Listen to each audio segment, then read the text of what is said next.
여론 택배. 이번 주는 여론 택배입니다.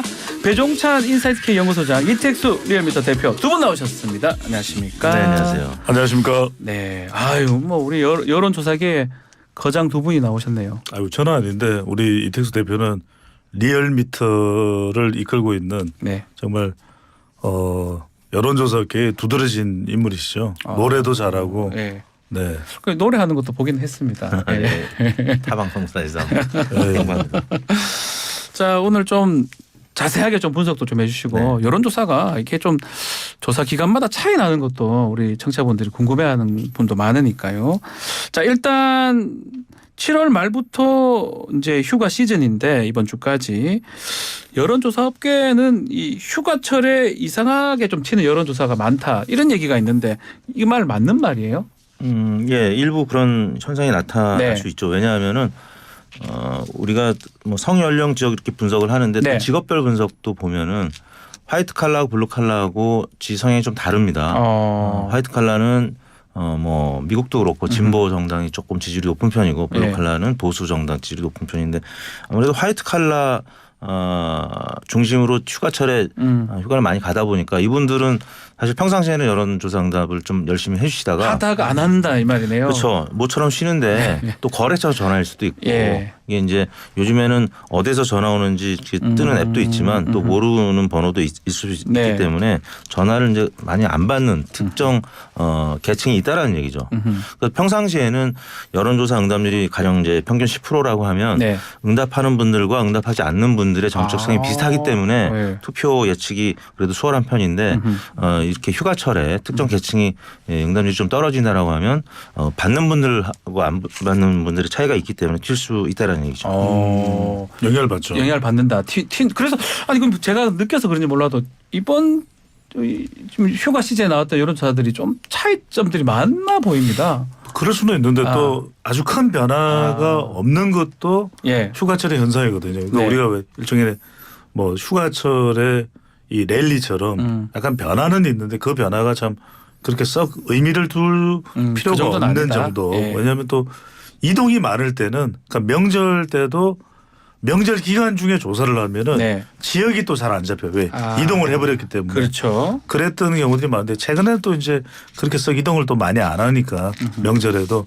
근데 그만큼 이제 휴가철에는 특히 이제 특정 응답자 계층 직업 분포로 봤을 때 이제 하이트 칼라나 또는 블루 칼라도 마찬가지로 휴가를 많이 가기 때문에 영향을 받게 될 수가 있죠. 그러니까 이럴 때는 조금 이런 시점도 감안해서 해석을 하는 게 좋고. 그거 감안하고 보면 될 것이다.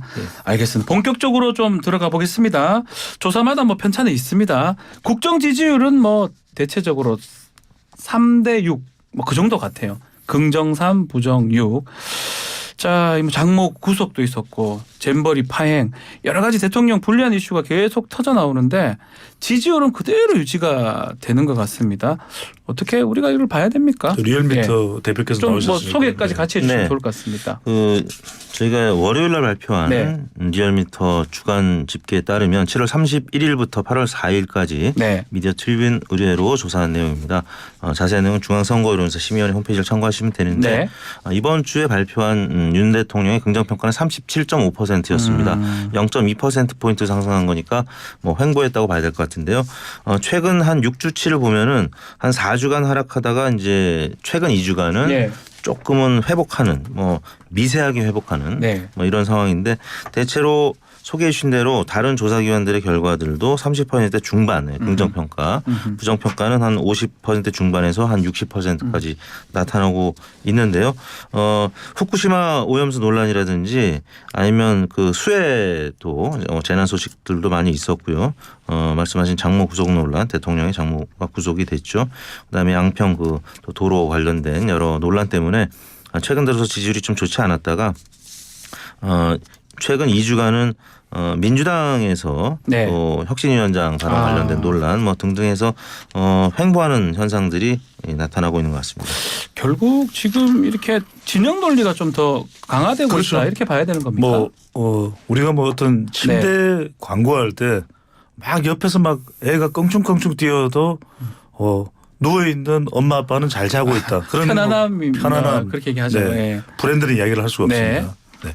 그러니까 그 이야기는 뭐냐면 지금 흔들리지 않는 마치 침대 프레임처럼 꽉 프레임화돼 있다. 그래서 다른 조사인데 방금 전에 이제 이택수 대표께서 소개했던 그 조사와 시점이 다른데도 별 차이가 없어요. 매트릭스가 연합뉴스 TV 의뢰로 5.16일 실시한 조사거든요. 예. 이 조사에서 대통령의 긍정평가가 38, 리얼미터는 시점이 다른데도 불구하고 37.5거든요. 비슷하네요. 예. 그러니까 8월 4일까지 실시했던 리얼미터의 37.5 그리고 5일부터 조사했던 이 매트릭스의 조사가 38. 그러니까는 꽉 프레임인 겁니다. 그러니까 여기서 움직이지 않는 그러다 보니까 또 어떤 현상이 있냐면 어떤 이슈도 다 프레임화돼 버리는 거죠. 그러니까 심지어는 잼버리도 프레임화돼요. 잼버리도 문재인 정부도 쉽게 말하면 잼버리도 6대3 이런 구조가 될 거라는 그런 구조가 막 돼버리는 거죠. 그러니까 이제 잼버리도 현 정부의 문제다 아니다 뭐 문재인 정부 때다 전북도다 아니다 여성가족부다 그러니까 이렇게 자꾸 이전투구되는 현상이 벌어지고 있는 것이죠. 그러니까 뭐 정책 이슈 같은 것들이 네. 정치 쟁점화되면은 말씀하신 대로 어떠한 사안이든지 대통령의 긍정 평가 비율대로 잼버리와 관련돼서 예. 정부의 대처에 대해서 어떻게 생각하시는가 물어보면은 잘한다가 35, 못한다가 60 정도 나오는. 예. 그러니까 사실 묻지 마 이런 네. 진영 논리에 의해서 정책 이슈도 정치 쟁점화되면서 항상 예상 가능한 결과들이 나오고 있습니다. 그리고 또 무당층도 좀 계속 늘어나고 있다고 하잖아요. 지금 예, 말씀처럼 그렇습니다. 진영 대결로 가면 그 진영에 포함되지 않는 사람들이 있는데 이렇게 되면 이슈가 터져도 이게 제대로 반영이 안 된다. 이것도 맞는 말입니까? 그렇죠. 방금 전에 이제 박지훈 진행자가 예. 굉장히 중요한 말씀이었는데 무당층이 늘어난다라는 것은 정치 혐오거든요. 그래서 더불어민주당과 또 국민의힘의 이제 호감을 물어보면 네. 비호감이 훨씬 높습니다. 두 배 정도 될 정도로 예. 추세상으로만 보더라도 네. 그런데도 불구하고 그러면 제3의 선택지를 선택을 해야 되잖아요. 신당이나 제3 지대나 그래야 되는데 사람들은 신당 그러면 신당 떡볶이 생각하지 예. 신당 창당 생각 안 하는 겁니다. 네. 자제하겠습니다. 자제하십시오. 예. 네. 그러니까 이제 이 이야기는 뭐냐면 이전과는 다르게 한 2016년 경만 하더라도 양당에 대해서 뭐 더불어민주당 당시에는 2016년이면은 뭐 미래통합당인가요? 네. 하여튼 아니네요. 새누리당 아니었나요? 새누리당인가요? 네. 자유한국당인가요? 자유한국당이네요. 네. 예. 새누리당이네요. 새누리당이네요. 예. 뭐 하여튼 보수 정당. 네. 그래서 보수정당하고의 이런 양당 구도 속에서 국민의당이라는 제3지대가 그래도 먹혔거든요. 네. 호남 중심으로 해서. 근데 지금은 그런 선택지에 대한 희망이나 기대도 없는 겁니다. 그러니까 사실은 굉장히 좀 절망스러운 거죠. 왜냐하면 신당에 대해서 물어보면 아니 뭐 신당 뭐 특별할 거 있어? 기존 정당과 다를 게 있겠어? 이런 인식이 더 강해집니다. 자, 대통령 휴가 복귀했고 잼버리 이제 마무리가 되긴 되는데 잼버리 또 18일 한미일 정상회담 뭐 정부는 아니라고 하지만 오염수 혹시나 방류 지지선언도 있을지 모르겠다 이런 보도도 있습니다. 이 방류라든지 이런 것들이 지지율에 영향을 미칠까요? 윤 대통령이 이제 한일 관계에 대해서는 네. 굉장히 정성을 보이고 있죠. 그런데 이제 후쿠시마 오염수 관련돼서는 국민들의 여론이 아까 말씀드린 대로 대통령의 이제 긍부정 평가대로 부정적인 여론이 한 60% 네. 그리고 또 그 이상 나오는 경우 특히 오염수 방류와 관련돼서는 부정평가 60%보다 더 높은 70%대 네. 여론조사 결과들도 있었거든요. 왜냐하면 그 오염수가 우리나라까지 올 수가 있고 우리 식탁까지 또 영향을 미칠 수가 있기 때문에 이거는 뭐 진영 논리를 떠나서 특히 보수층이라든지 국민의힘 지지층도 우려하는 분들이 많이 있다라는 거죠. 그래서 이 부분이 만약에 이제 현실화된다라고 하면 실제 이런 부정적인 여론이 60%를 넘어서 70%까지 있었던 결과가 있었기 때문에 대통령의 긍정평가를 하방시키는 좀 내려가게 하는 그런 요인이 될 수 있다라는 점에서 대통령실에서 굉장히 좀 걱정하고 있는 부분이 아닐까 싶습니다. 잼버리 같은 것도 좀 같이 얘기해 주시죠. 저는 조금 이택수 대표와는 생각이 다른데 아하. 저는 이미 선반영됐다. 미리 그러니까 반영이 됐다. 예. 방류가 뭐 8월 말로 임박했다는 게 지금 일본 내에서도 이제 보도가 나오고 있는 것이거든요. 이제 그런 이유가 저인망 일본에서 이제 저인망업을 대체로 이제 9월 초 9월 1일 정도부터 합니다. 시점상으로. 네. 그래서 이제 그 전에 이제 방류를 해야지 안 그러면은 훨씬 나중에 해야 되기 때문에 네. 8월 말을 하는 이제 표면적인 일본 내부의 이유는 그렇고 또 하나의 이유는 이제 뭐 한국에 대해서 또 윤석열 대통령을 너무 이렇게 콘으로 몰아넣을 수가 없기 때문에 뭐 우리 국민들은 그걸 이제 전혀 배려라고 생각 안 하겠죠. 하지만 네. 이제 일본에서는 8월 18일 미국의 이제 캠프 데이비드에서 한미일 정상회의가 있거든요. 여기서 바이든 대통령과 윤석열 대통령이 더 양해를 구하고 예. 그런 이제 국제적인 제스처를 취한 다음에 하겠다는 건데 저는 이게 이미 선 반영됐다고 봅니다. 그러니까 대통령 지지율이 지금 뭐 높은 퍼센트는 아니거든요. 임기 2년 차 역대 대통령과 비교를 할 때 뭐 역대 대통령도 그렇게 임기 2년 차에 높았던 대통령만 있는 건 아니지만 네. 지금 매트릭스에도 38%면 이미 PK 지역이나 또는 호남 지역이나 또는 수산업에 종사하는 또 관계자들 중심으로 해서 이미 이 지지율은 좀 선 반영됐다. 물론 이제 실제 방류를 하게 되면 더 큰 우려가 있고 그 부분이 부분적으로는 영향을 줄 수 있겠지만 이미 반영됐다. 근데 잼버리도 보면은 네. 잼버리가 이것도 현 정부의 문제라는 것이 더 강력하게 대두는 되고 있어요. 왜? 그걸 뭐 지난 정권에 미룰 수는 없는 거냐. 네. 이것도 마찬가지로 좀 프레임화되는 현상. 프레임화가 돼 있다. 그러니까 윤석열 대통령 지지율은 뭐 한 35에서 38 정도. 그러니까 보수층을 결집하는 정도. 그리고 부정평가는 50%대 초반에서 심지어 60%에 가까이까지 나와 있거든요. 그러니까 네. 이런 이슈들이 특별히 더 추가적으로 반영되지는 않고 있는 단단하게 굳어져 있는 프레임 속에 오히려 좀 밀려 들어가는 그런 현상이 되고 있습니다. 자, 양당 얘기도 좀 해보겠습니다. 뭐 국민의힘 같은 경우는 김기현 대표 체제 들어서고 지지율이 한 30%에 그냥 계속 머무는 것 같아요. 아마 국민의힘 입장에서 민주당 헛발질에만 의존해서 총선을 치를 거냐, 이른바 이재명 대표의 사법 리스크로 선거 이길 수 있겠냐, 이런 얘기도 나오는데요. 뭐 지지율 조사부터 같이 좀 말씀 부탁드리겠습니다. 네, 정당 지지율이 뭐 대략 지금 국민의힘과 민주당 지지율을 보면은 이제 자동응답 방식에서는 민주당이 좀 앞서고 네. 있고요. 국민의힘 지지율은 자동응답이든 전화면접이든 대략 30% 중반. 이게 이제 대통령 국정수행 긍정평가랑 굉장히 비슷합니다. 네.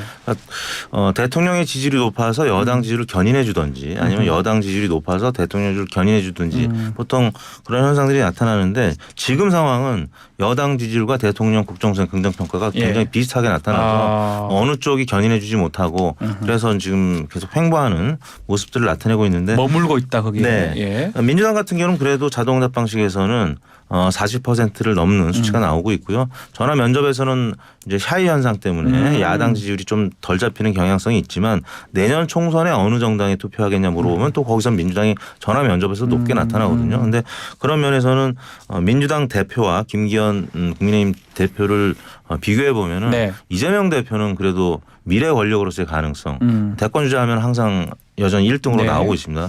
진보 진영에서도 1등 나오지만 전체에서 1등 나오고 있고 보수 진영에서는 이제 한동훈, 뭐 유승민, 원희룡 등의 후보들이 지금 선두권을 유지하고 있는데 김기현 대표는 잠룡으로 불리지는 않고 네. 있습니다. 어떤 관리형 리더로서 아직까지는 자리매김하고 있기 때문에 이 당 지지율이라는 게 당이 갖고 있는 기본적인 지지율 외에 당 대표가 갖고 있는 미래 권력으로서의 지지율도 합쳐졌을 때 조금 높아질 수가 있는데 네. 김기현 대표는 아직까지는 윤석열 대통령의 어떤 그림자에 가려서 이제 관리하는 뭐 그런 리더로 인식이 돼 있죠. 그러다 보니까 지지율이 30% 후반이라든지 40% 초반에 이제 정체가 돼 있는데 사실 국민의힘이 현재로서는 내년 총선 치를만 하다 이렇게 볼 수도 있겠지만 네.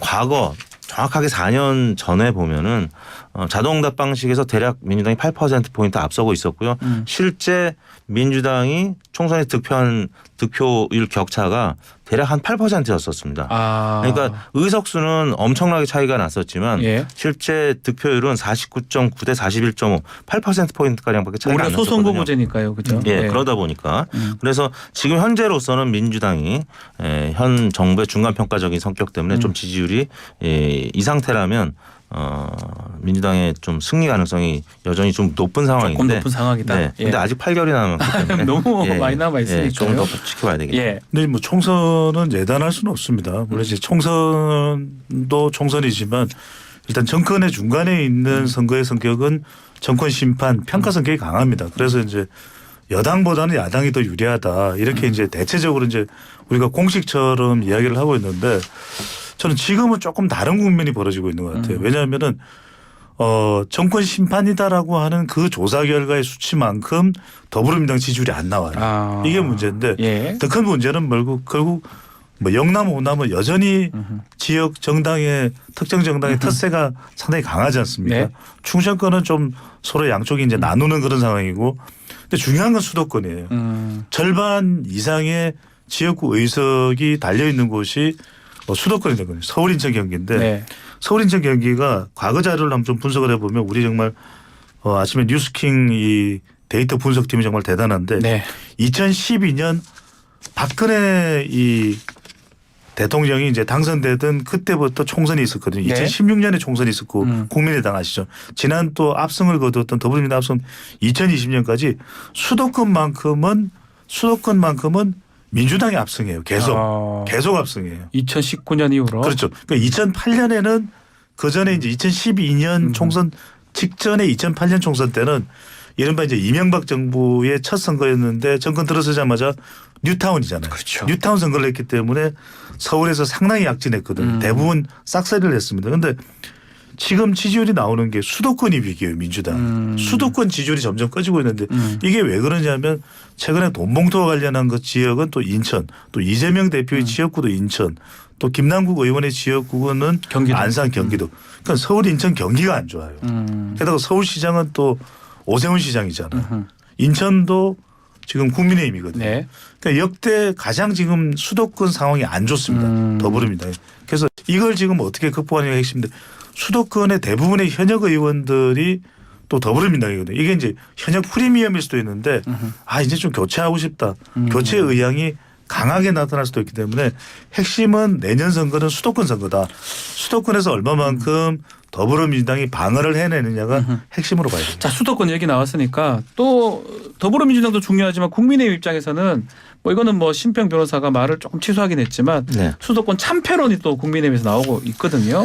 그러니까 그 최근에 한국갤럽이라든지 MBS 조사, 네. 이제 한국리서치, 코리아 리서치 등이 4개사가 발표하는 조사 결과를 보면은 거기는 국민의힘은 30% 중반 이렇게 나오는데 민주당 지지율이 굉장히 낮게 나옵니다. 근데 네. 4년 전 데이터를 봐도 사실 갤럽하고 이 MBS 소속인 한국리서치 조사 결과를 보면 당시에 야당이었던 자유한국당이 41.5%를 득표했다고 말씀을 드렸는데 예. 실제 여론조사는 20%, 19.6%. 야당 지지율이 샤이하기 때문에 거의 잡지를 못했었어요. 근데 실제는 당시 야당이었던 자유한국당이 여론조사 결과보다 20% 이상 득표를 했거든요. 예. 그러니까 이제 근데 반면에 자동응답 조사 결과 리얼미터를 포함해서 다른 조사 결과들을 보면은 실제 결과는 거의 비슷하게 자유한국당 지지율이 상당히 높게 나타났었어요. 그래서 조사 결과들 여러 결과들을 좀 봐야 될 것 같고 네. 여의도 연구원, 그러니까 국민의힘 내부의 싱크탱크는 사실 자동응답 방식으로 매주 조사를 하고 있습니다. 예. 그러니까 이제 자동응답 방식으로 발표하는 리얼미터랑 다른 조사 결과들 랑 비슷하게 나타나고 있는데 거기에서는 민주당이 수도권에서 많이 앞서고 있거든요. 실제 당협위원장들이 체감하는 국민의힘 아하. 당협위원장 체감하는 위기의식이 굉장히 큽니다. 거기에 핵심은 또 이준석 전 대표고요. 그래서 여전히 이제 당 내부의 그 여의도 연구원의 싱크탱크에 있는 분들하고 이분들이 교류를 하고 있기 때문에 내부 정보를 보지 않겠습니까? 네. 왜냐하면 이준석 전 대표가 전화 배수정한테도 연락하겠지만 요즘 여론이 어떻습니까? 사실 매일 체크합니다. 그리고 당에 있는 분들한테 체크를 하고 있기 때문에 전화는 안 왔습니다. 네. 카톡을 하죠. 네. 근데 민주당도 이제 민주연구원이 있지만 자동응답 방식을 조사를 하고 있거든요. 거기서는 공이 민주당이 사실은 높게 나오고 있고요. 서울도 마찬가지입니다. 그렇기 때문에 선거를 여러 번 치러본 분들은 민주당 지지율이 이대로만 선거가 치러지면 좀이라도 앞서 있기 때문에 국민의힘이 좀 불리한 편이다. 이게 전화 면접하고 이제 그렇죠. 자동 응답 방식인데 그 차이점이 좀 있는 거네요, 결국은. 그렇습니다. 그래서 이제 그걸 이제 길게 또 예. 장황하게 설명하면은 아침 출근길부터 예. 짜증나시니까. 시간도 얼마 안 남게 짧게 좀. 그렇죠. 핵심만. 그게 네. 이제 일종의 샤이 진보라고 해야 되겠죠. 예. 자동응답 조사에는 조금 더 적극적으로 자동 응답 잡히는. 그냥 막 흘러가니까 예예 할 수 그렇죠. 있는데 근데 전화 면접하는 끊어버린다 이 말이 있는 근데 거예요. 어느 쪽이 더 실제 선거 결과를 반영하느냐는 알 수가 없습니다. 왜 그러냐면 이 샤이 진보가 투표소로 오느냐 안 오느냐에 따라서 지지율만 놓고 보면 이제 더불어민주당의 운명이 갈릴 수가 있는 거죠. 특히 이제 수도권 같은 경우에. 네. 그래서 이제 심평 변호사 이제 저는 심평 논평이라고 하는데 예. 심평 논평은 수도권에 대한 위기감을 좀 불어넣기 위한 그런 이제 의도로 보여요. 방송에 계속 출연하는. 또 하나는 뭐냐면 윤석열 대통령 중심의 신당이 만들어질 때 이건 거의 불가능한 일이잖아요. 네. 그러니까 이제 공천을 대통령이 주도해야 된다는 걸 주변에서 좀 군부를 떼는 뭐 그런 정도의 발언과 논평이 아닐까. 심평 논평이죠. 네. 자, 민주당 그 수도권에서 조금 위태위태했던 게 돌이켜 보면 LH 사태 이후에 보궐선거부터였거든요. 네. 그때부터 뭐 지금 수도권 특히 서울 지역에서는 뭐 내리 3번 정도 안 좋게 결과가 났는데 네. 이거를 극복을 해야 된다. 극복하지 않으면 다음 총선도 그럴 수밖에 없을 것이다. 이런 얘기가 있는 것 같습니다. 어떻게 보시는지요? 그렇죠. 당시에는 LH 관련된 파동이 네. 특히 민주당을 지지하는 집토끼층. 근데 이분들이 이제 집이 없는 청년층들이 그렇죠. 많기 예. 때문에 이분들에 대한 어떤 충격파가 커서 지지율이 그때 상당히 떨어졌었고 지방선거 특히 참패를 했었죠. 네. 그리고 대선에도 그랬었고 그래서 민주당에서 위기 의식을 갖고 있는 현역 의원들 또 후보들은 그런 부분에 아직도 좀 걱정을 하고 있어서 진행자분께서 네. 또 배 소장께서 얘기하셨던 그런 위기의식을 갖고 있는 건 사실입니다. 그래서 지금 어떻게 보면 민주당이 이대로 가는 거는 이제 반사이익을 보는 그러니까 현 네. 정부가 이제 여러 실책을 하면서 반사이익을 보는 차원의 이제 선거 캠페인 이렇게 기대하기에는 사실 아까도 말씀드렸지만 지지율은 사실 몇 퍼센트 차이 안 나는데 결국은 예. 의석이 이제 소선거제 예. 때문에 많이 차이 났던 것 뿐이지 약간의 선거 시즌의 어떤 변수 예를 들어서 노인 평화 발언이 선거 임박해서 직전에 나타났으면은 예를 들어서 사전투표 직전이라든지 사전투표 본투표 그 사이에 나타났다면 굉장히 큰 영향을 미쳤을 가능성이 있거든요. 그래서 민주당에서는 특히 서울하고 대전 충청은 언제든 박빙 선거였었습니다. 그래서 위기의식을 가질 수밖에 없고 포지티브한 민주당이 어떤 대안 세력으로서 어떤 것을 할 수 있는지 이런 부분 민주당도 잘못됐던 부분들은 과감하게 국민들한테 좀 용서를 구하고 새로 할 수 있는 어떤 비전들 이런 부분들을 제시하지 못하면 좀 위기가 올 수가 있는 거죠. 네, 배정사 짧게 더 보내서 시간이 될 거예요. 그래서 이제 더불어민주당이 총선과 관련해서 다른 쇄신안보다도 대의원제를 어떻게 한다니까 오늘 나온다 하니까요. 고민정 네. 의원도 발끈하잖아요. 지금 대의원제 이야기할 때예요. 이러잖아요. 이제 그 이야기는 이 부동산이 중요하다는 이야기입니다. 그러니까 더불어민주당표 부동산 공약이 나와야 되는 것이 저는 이제 3제 정책이 필요하다. 3제. 네. 왜냐하면 3제가 뭐냐면 재산세, 재건축, 재개발. 아하. 그러니까 결과적으로는 수도권은 이게 제일 관심이 많거든요. 부동산 관련해서 일단 집권 여당이 재산세를 내린 게 그래도 어느 정도 수도권 민심에 영향을 줬다. 이렇게 봐야 될 거고 재개발, 재건축 부분은 오세훈 시장이나 또 유정보 인천시장은 상당히 좀 그 부분에 적극적이다. 네. 이런 부분이고 또 하나는 이제 결과적으로 이게 주부층이나 30대, 50대 또 중간소득층에 영향을 주기 때문에 더불어민주당표 좀 더 적극적인 부동산에 대해서 공약이 나와야 될 겁니다. 자, 마지막으로 지금 강서구청장 보궐선거가 10월 달에 있습니다. 자, 지금 또 김태우 전 구청장이 광복절 특사에 또 포함이 됐다면 출마의 가능성도 있다고 봐야 될 것 같고요. 자, 이게 지금 서울이긴 한데 강서구는 텃밭 자체는 좀 민주당한테 유리하기도 하고 아마 중요한 바로미터가 된다 이렇게 분석이 있는데 동의를 하시는지 또 어떻게 그렇죠. 전망하시는지요? 제가 전화 받은 네. 최근에 정치인 한 분이 이제 금태섭 신당과 네. 관련된 전직 의원이었는데 중요한 변수는 바로 국민의힘에서 공천하느냐 마느냐. 네. 근데 이제 전 구청장과 또 가까운 또 최측근 보좌관 출신의 이제 친구가 있는데 네. 제가 이제 거기다 확인을 해봤습니다. 근데 이 뉴스 나오기 전에 광복절 특사에 대한 기대감을 갖고 있었고 너무 억울하게 이 네. 직을 빼앗겼다. 그래서 다시 도전할 수 있는 기회가 있었으면 좋겠다라고 하는 거 봐서는 도전 의지가 굉장히 출마할 것이다. 예. 출마할 의지가 굉장히 강한 것 같고 가장 큰 변수가 이제 국민의힘 전 구청장의 출마 네. 여부인데 만약에 그렇게 되면 이제 중간 평가적인 어떤 상징성이 있기 때문에 양당이 총력전을 펼치겠죠. 그 10월 보궐선거에서. 네. 그리고 금태섭 등 이제 새로운 신당의 후보들도 분명히 아마 도전을 할 텐데 내년 총선에서의 가능성을 아마 이번 강서구 재보궐선거에서 아마 보실 수 있지 않을까. 굉장히 중요한 어떤 이벤트가 아닐까 싶습니다. 네. 수도권 민심의 바로미터겠죠. 그러니까 핵심은 김태호가 나올 수 있느냐 다시 못 나오느냐 나오느냐. 또 공교롭게도 이렇게 직전에 특사가 돼가지고 그러니까 이게 이제 계속 국민의힘에서는 원해왔던 건데 네. 과연 대통령이 그대로 수용을 할 건지 이 부분도 필요하고 또 하나는 이제 명분이겠죠. 네. 그렇게 일단 이 낙마를 했는데 구청장 자리에서 다시 나오는 거에 대해서 국민들이 어떻게 판단할까? 강서 이 구민들이. 지역에 3명의 네. 국회의원이 있는데 다 더불어민주당이거든요. 예. 이런 이 좀 환경 자체를 김태호가 다시 극복할 수 있느냐 없느냐 이게 핵심이겠죠. 알겠습니다. 자, 오늘 여론 택배로 진행을 했는데 아주 또 색다른 분위기에 또 많은 얘기들이 왔던 것 같습니다. 자, 오늘 마무리를 하겠습니다. 자, 이택수 리얼미터 대표, 배종찬 인사이드 K 소장 두 분 감사합니다. 네, 감사합니다. 고맙습니다.